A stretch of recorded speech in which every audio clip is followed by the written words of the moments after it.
দেশটা তোমার বাপের নাকি করছ ছলাকলা, সুযোগ পেলেই চালিয়ে যাচ্ছ হিন্দুর উপর হামলা। দেশটা তোমার বাপের নাকি করছ ছলাকলা। থাক, দেখতেছি এটা না। রাত্রি টাটা।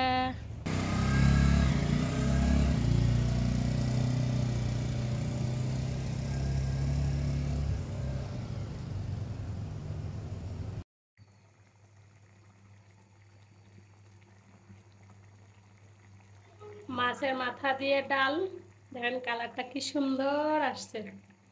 মোবাইলে একটু সাদা সাদা লাগতেছে, কিন্তু রিয়েলি আরো খুব সুন্দর লাগতেছে কালারটা। যাই হোক, ডালগুলোও ফুটুক, মাছের মাথাটা একটু সিদ্ধ হোক, একটু ঘুইটা দিই। দেখেন আগে আমার ঘরের অবস্থাটা আপনাদের কাছে শেয়ার করি। এই যে দেখেন ঘরের কি অবস্থা। তো এখন বাজে রাত 9টা। তো এখন আমি শুরু করব আমার ঘর গুছানি। এই যে দেখেন ঘরের অবস্থা খুবই শোচনীয় হয়ে আছে।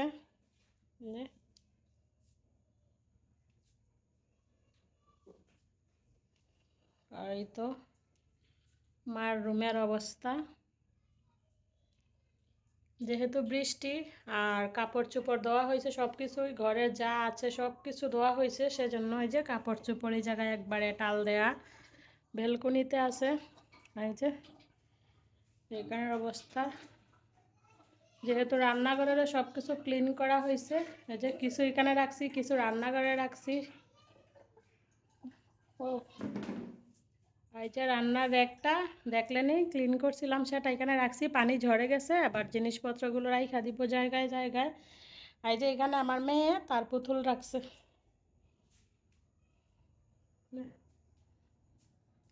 মানে প্রত্যেকটা রুমের অবস্থা খুবই শোচনীয়, যেহেতু প্রত্যেকটা রুমের সব কিছু জিনিসপত্র ক্লিন করা হয়েছে, সেই জন্য এরকম এই যে আওলা জাওলা অবস্থা। তো সব কিছু এখন আমি একদম ঘুষঘাস করে তারপর রাতে আমি ঘুমাবো, এর আগে না। এখন বাজে অলরেডি রাত 9টা। তো দেখি কয়টা পর্যন্ত এগুলা করা যায়। চলেন স্টার্ট। নমস্কার বন্ধুরা, welcome back to my new another blog mister and Mrs Barman থেকে। আমি উত্তমা বর্মন বলছি বরাবরের মতো আপনাদের সাথে। কেমন আছেন সবাই? আশা রাখছি কাছে এবং দূরে, দেশ এবং দেশের বাহিরে যে যেখান থেকে আমার ভিডিওটা দেখতেছেন সবাই খুব ভালো আছেন, সুস্থ আছেন। আমরাও ভালো আছি, সুস্থ আছি। তো যাই হোক বন্ধুরা, বর্তমান সময়ে ভালো আছি বলা ছাড়া আর কোনো কিছু বলা যাবে না। কারণ বর্তমান যে সময়, সাদাকে সাদা বলা যাবে না, কালাকে কালা বলা যাবে না, বললেই সমস্যা। তো যাই হোক, আপনার মধ্যে যতই কষ্ট থাক, যাই থাক, ভালোই বলবেন। আমি মানে আজকে থেকে ভালো বলার চেষ্টা করবো আর কি। তো সেজন্য ভালোই বললাম। তো যাই হোক, আপনাদের সবার সুস্বাস্থ্য কামনা করে আবার নতুন ভিডিও আমি শুরু করে দিলাম। তো আশা রাখছি শুরু থেকে শেষ পর্যন্ত আমার ভিডিওটা দেখবেন। অবশ্যই একটা লাইক, কমেন্ট, শেয়ার করে আমাকে নতুন ভিডিও তৈরি করার জন্য উৎসাহ উদ্দীপনা সৃষ্টি করে দিবেন। আর যারা অলরেডি এই কাজগুলো করে প্রতিনিয়ত আমাকে সাহস জুগিয়ে যাচ্ছেন নতুন আরও একটি ভিডিও তৈরি করার জন্য, আমাকে সামনে এগিয়ে নেওয়ার জন্য, মানে এগিয়ে যাওয়ার জন্য আমাকে সাহায্য সহযোগিতা করতেছেন, তো আপনাদের সবাইকে জানাই আমার অন্তরের অন্তঃস্থল থেকে অসংখ্য অসংখ্য ভালোবাসা। আর হ্যাঁ বন্ধুরা, আরেকটা কথা, তো আমি যে কথাগুলো বললাম আপনারা সবার গায়ে নেবেন না, কারণ সবাই কিন্তু খারাপ হয় না। ওই যে বলে না যে এক বালতি দুধের মধ্যে 1 ফোঁটা চেনা পড়লেই কিন্তু পুরো বালতির দুধটাই নষ্ট হয়ে যায়। সেটাই হচ্ছে বড় কথা। 10টা ভালো মানুষের মধ্যে যদি একটা খারাপ মানুষ থাকে, তাহলে মানে বলে যে এই মানে গ্রুপগুলাই খারাপ, এই গ্রুপটাই খারাপ। তো সেটাই আর কি আমি বললাম। তো সবার গায়ে নেবেন না, সবাই আসলে খারাপ হয় না, সবাই ভালো হয়। তার মধ্যে 1-2 জন থাকে আর কি অন্যরকম। তো যাই হোক, এই যে দেখেন, তো এটা হচ্ছে আসলে সন্ধ্যাবেলার ভিডিও আর কি। সারাদিন প্রচুর কাপড় চোপড় ধুয়েছি, একদম সারা রুম ভালোভাবে ডিপ ক্লিন করছি। করে বিকালে 1 ঘন্টা একটু শুয়ে রেস্ট নিয়েছিলাম। দেখি আমি আর পারতেছিলাম না, যেই কোমর ব্যথা সেই মাথা ব্যথা, মানে তারপরে 1 ঘন্টা শুয়ে রেস্ট নিয়ে একটু চাটা খাই আবার চলে আসলাম কাজগুলো করার জন্য। তো এই তো দেখেন এক এক করে টুকটুক করে আগে আমি রান্নাঘরটা সাজিয়ে নিব, কারণ রান্নাঘরটা হচ্ছে আমাদের গৃহিণীদের সবচেয়ে একটা ভালো লাগার জায়গা। কারণ আমাদের সকাল থেকে রাত পর্যন্ত, ঘুমাতে যাওয়ার আগ পর্যন্ত সেই রান্নাঘরেই কাটে। আর রান্নাঘরটা যদি একটু নিজের মনের মতো হয়, তাহলে কিন্তু সবচেয়ে ভালো লাগে, তাই না? তো আসলে সব গৃহিণীদেরই আশা থাকে সুন্দর একটা পরিপাটি রান্নাঘরের জন্য। তো সেরকম আমারও মন চায় সুন্দর একটা পরিপাটি রান্নাঘর। কিন্তু আসলে আমার ভাগ্যটা এতই খারাপ, আমার কপালে জুটছে একটা ভাঙাচোরা রান্নাঘর। তো দেখতে কিন্তু ভালো লাগতেছে, কিন্তু ওই যে আমি কাগজগুলো দিয়েছি, সেই কাগজগুলো যদি উল্টাই আপনাদেরকে দেখাই তাহলে বুঝতে পারবেন যে কতটুক ভালো রান্নাঘর। এদিকে সানসেটটা পুরাটাই ভাঙা, আর এত পরিমাণে ভাঙা যে মানে 2 আঙ্গুল ফাঁক যেরকম হয় সেই রকম। তো আসলে দেখতে খুবই বিশ্রী লাগে। এতদিন শুধু ভাবছি কী করব কী করব, কোনো কিছুই মাথায় আইডিয়া আসছিল না। আর একটু কাগজ যে কিনাই না দিব সেই ধরনের আসলে ক্যাপাসিটি ছিল না আর কি। তো এই যে টেবিল কভারটা আগে টেবিলে বিছাইতাম, সেই কভারটা এখন অনেকটা নষ্ট হয়ে গেছে। তো যদিও ক্যামেরাতে বোঝা যায় না, কিন্তু বাস্তবে অনেকটা বোঝা যায়। তো ভাবলাম এটা কেন ফালাই দিব, তো তাহলে এটা রান্নাঘরের ক্ষেত্রে কাজে লাগাই। তো সেই জন্য যে দেখেন এটা কাইটা রান্নাঘরের সানসেটের উপরে দিয়ে দিলাম। আর একটু কাইটা তারপরে যে আমার নীল র্যাকটা আছে প্লাস্টিকের থালা বাসন ধোয়ার, সেই র্যাকের মধ্যে দিয়ে দিলাম। তো দেখেন দেখতে কিন্তু ভালোই লাগতেছে, খারাপ লাগতেছে না। আমার কাছে তো খুব ভালো লাগতেছে, আগের চেয়েও ভালো লাগতেছে। আমি যখন এই ঘরে আসি সবথেকে আমার কান্না পাইছিল রান্নাঘরটা দেখে, যে পরিমাণে ময়লা ছিল আর কি বলার মতো না, আমি বলে বোঝাতে পারবো না। তো সেই ভিডিওটা আমার আরেকটা চ্যানেল আছে, ওই চ্যানেলে মানে দেওয়া আছে যে কী পরিমাণে ময়লা ছিল, কী থেকে কী আমি করেছি আর কি বলার মতো না। তো তারপরেও অনেক সমস্যা এই রুমটাতে না, অনেক সমস্যা। যাই হোক, আর বেশি কিছু নাই বলি সমস্যা নিয়ে। তো যতদিন কপালে আছে সমস্যা নিয়েই চলতে হবে আর কি, যতদিন এখানে আসি করার কিছু নাই। তো তারপরে এই যে দেখেন মশলাদানিটাতে মশলাও আমি বের করে গুছিয়ে নিতেছি পলিথিন থেকে।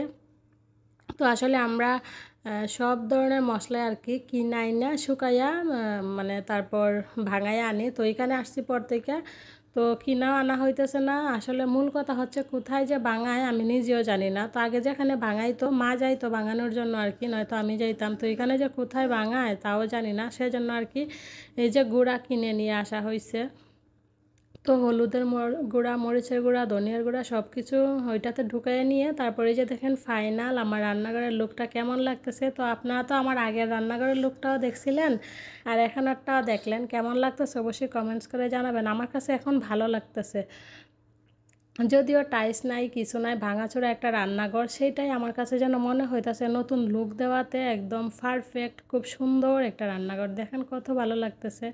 আর কাগজটা না দেওয়াতে না মানে অনেক খারাপ লাগছিল। আর মানে আমার মধ্যে খুব ঘৃণা করতো আর কি। এই যে টাইলসগুলা এগুলো হচ্ছে মার্বেল পাথরের, কিন্তু যেহেতু নোংরা আবর্জনা বেশি ছিল আবার একদম ভাঙাচোরা, তো কেমন জানি বিশ্রী লাগে। এই কাগজটা দেওয়াতে মানে আমার মনের মধ্যে একটু স্যাটিসফাইড লাগতেছে, ভালো লাগতেছে। তো যাই হোক, তারপর চলে আসলাম, এটা বলতে পারেন যে এর পরের দিন, মানে আজকের ব্লগটা আমি 2 দিনের ব্লগে আর কি শেয়ার করলাম, একখানে করে শেয়ার করতেছে আর কি। আমি এই পর্যন্ত কখনও 2 দিনের ব্লগ একসাথে শেয়ার করিনি, তো আজকে আসলে করে দিলাম। তো এই তো দেখেন এটা হচ্ছে পরের দিন সন্ধ্যাবেলা। তো এই তো আমি আমার রুমগুলো একটু গুছিয়ে নিব, তো ওইদিকে আমার রুম গুছিয়ে নিলাম। তো এদিকে চলে আসলাম মার রুমে। তো চাদরটা তুলে নিলাম একটু ভালোভাবে ঝাড়ু দিয়ে, তারপর চাদর টাদর বিছিয়ে আর কি পরিষ্কার করে নিব, করে নিয়ে তারপর ডাইনিং রুমটাতে একটু হাত দেব। ডাইনিং রুমটাও একটু মোটামুটি এলোমেলো আছে। তো চলেন আগে চাদরটা বিছিয়ে নেই, তারপর এই বিছনাটা পরিপাটি করে তারপর যাব ডাইনিং রুমে। আর ওইদিকে আমার 2 মেয়ে এখনও ঘুমাইতেছে।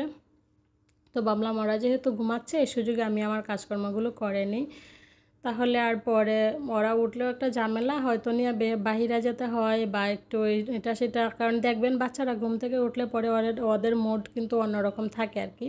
তো সেই জন্য ভাবলাম যে ওরা উঠতে উঠতে আমার হাতের কাজগুলো সেরে নিই। আর অলরেডি সন্ধ্যা হয়েও যাইতেছে দেখতে দেখতে, সেজন্য আমি দরজা জানালাগুলো দিয়ে দিলাম, একদম পর্দাগুলো টেনে দিলাম।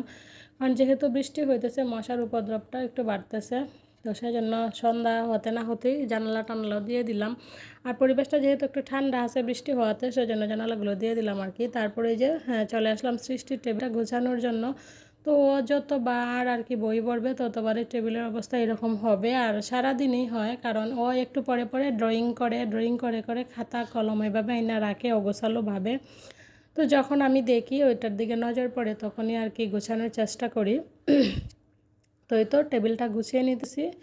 তো এবার চলে যাব ডাইনিং রুমে। তো ডাইনিং রুমে চলে আসলাম, আর এখানে যে টাওয়েলটা ছিল এইটার উপরে বিছানোর জন্য, তো টাওয়েলটা ধুয়ে দিছিলাম।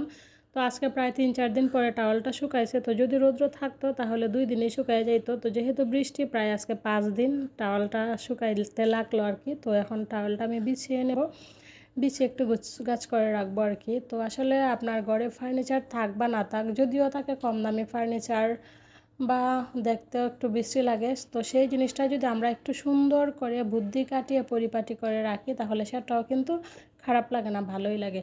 তো আগে আমারই মানে এই যে সাইডটা জানালার পাশে একদম খালি খালি লাগতো, বিশ্রী লাগতো আর কি।